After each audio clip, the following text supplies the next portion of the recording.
Hi guys, in this lesson we are going to examine bone development again, and specifically endochondral ossification.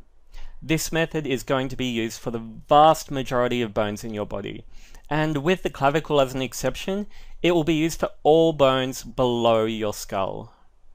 So all bones below the skull. With intramembranous ossification, I had stated that it was the primary method within the first 2 months of fetal development. But after that time, we see endochondral ossification become the primary bone formation method. The key point that your body has achieved by this stage in fetal development is that the majority of the skeletal framework is hyaline cartilage. So this will be the blueprint that endochondral ossification will use.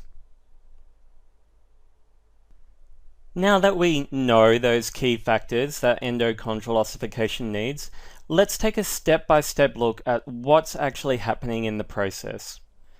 So the first thing that we're going to see happen here is that the perichondrium is going to become vascularized. So the perichondrium is the outer layer of this cartilaginous tissue in the forming bone, and it's going to be penetrated by these tiny blood vessels that are going to start delivering nutrients to that area. So that perichondrium is vascularized. Next, what we're going to see is after that area has become vascularized, those blood vessels are going to start delivering nutrients that are going to stimulate those mesenchymal cells that remain there to differentiate into osteoblasts. And we learnt previously that osteoblasts are cells that form bone or deposit osteoid. So we'll just draw quickly on here that these are mesenchymal stem cells that are sitting in this area are actually going to start to differentiate and change and commit their form to becoming osteoblasts. Now, once they've become osteoblasts, they're going to start to gather along the diaphysis wall, and the diaphysis wall is just the outer edge of those long bones.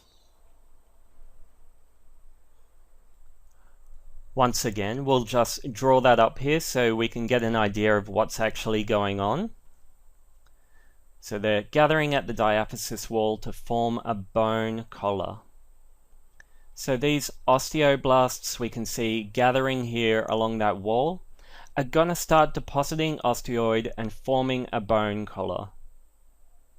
Now we'll just highlight that in there so that we can see this is bone that's starting to form around here.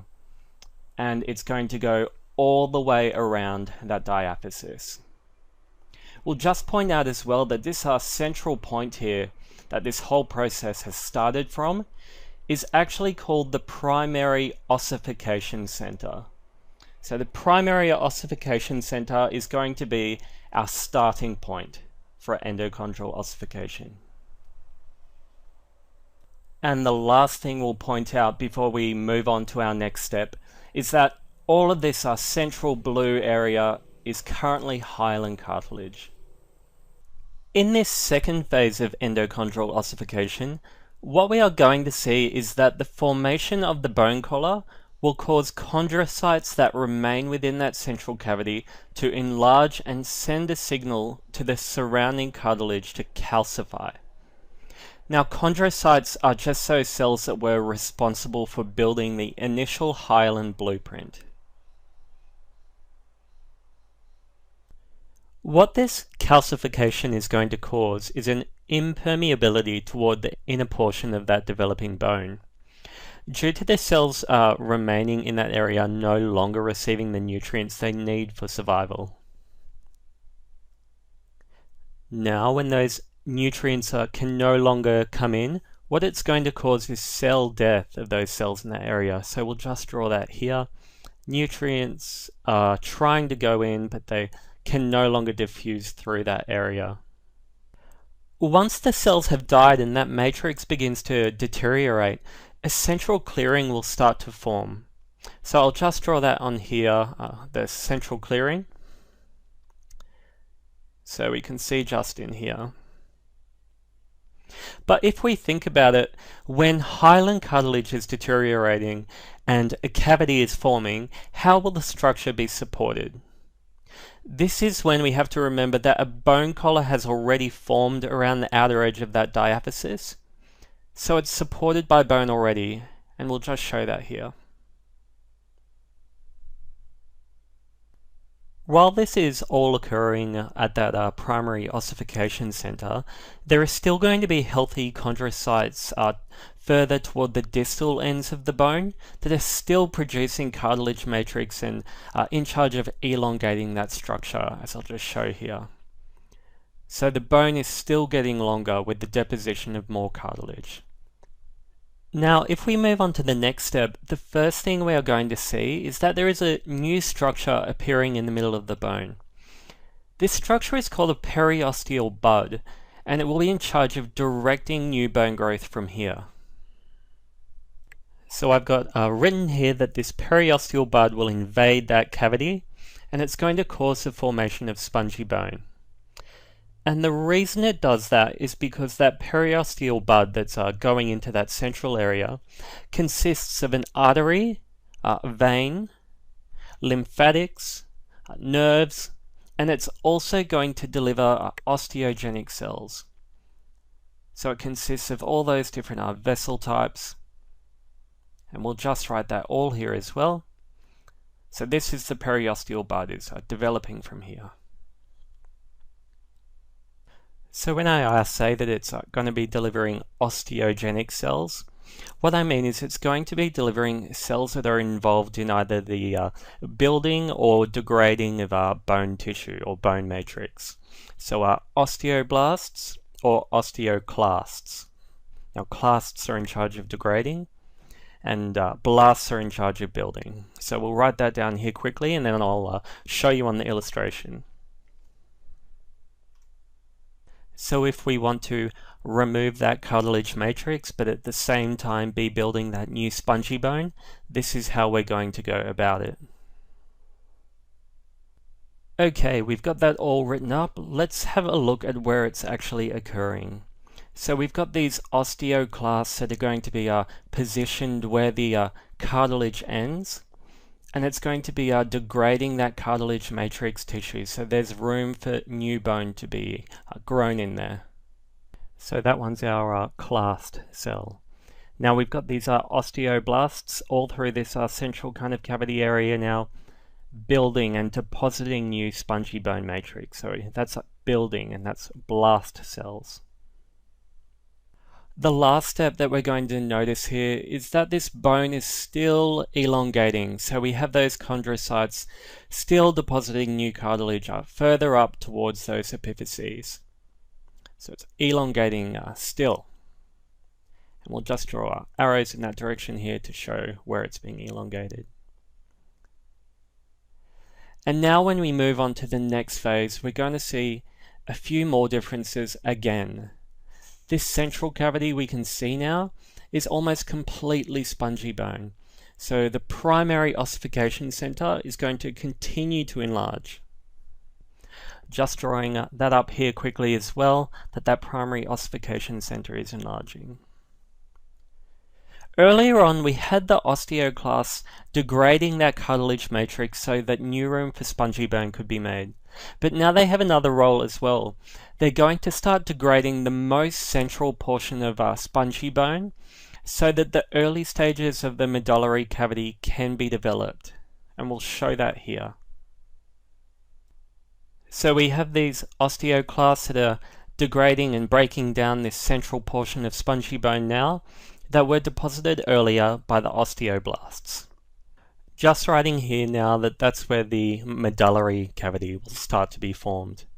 The medullary cavity we know in a mature long bone is going to be where we're going to store fat. So we'll just show that. This empty area in here is the early stages of that medullary cavity that the osteoclasts are working on clearing. Now that the bone is almost at its full length within the initial ossification period, chondrocytes will only deposit new cartilage within the developing epiphyses, which are just the ends of the bone.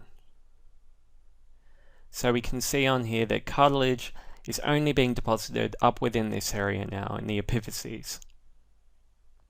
Now that the cartilage is only forming up in those epiphyses, we're going to have those osteoblasts now depositing bone at the beginning of those epiphyseal surfaces, so the start of the epiphyseal plates.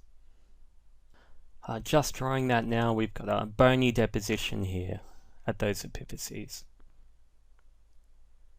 And we'll have that at both ends. The last thing you're going to see up the top here is that I've drawn in a secondary ossification center, and it's going to appear at either one or both ends of the epiphyses of the developing bone. Now, it's not going to start ossifying that area quite yet. That doesn't usually occur until after birth, so that's going to remain as cartilage until after birth. So we've made it to our last step of the endochondral ossification now. And I'll just write down quickly again that those epiphyses, secondary ossification centers, were only going to appear after birth. So they'll remain hyaline cartilage until then. Just earlier as well, I also said that that secondary ossification center will appear at either one or both ends of the epiphyses. Now, it's good to point out that usually in the longer or larger bones, there will be two secondary ossification centers. We are never actually named the bone that we're seeing develop here, but for the sake of pretending it's a larger bone that's going to have two of those secondary ossification centers, we'll write down that it's going to be the humerus. So we'll say this is the humerus, the long bone of the upper arm, and if it was, it would have two of those secondary ossification centers, so one at the top and one here at the bottom. So just to clarify with the different types of bone that we have in the body, short bones are more likely to have only one center, and your irregular shaped bones like the vertebrae and the pelvic bones, they may have several.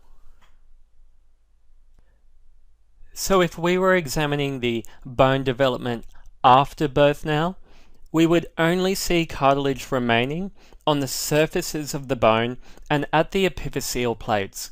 So within those ossification centers, you are going to get a spongy bone within those epiphyses now, where we're going to store that red marrow. So we can see we have the articular cartilage on the surface of the bone that is going to protect and lubricate our joints to aid in movement. Articular cartilage, we'll just write that here.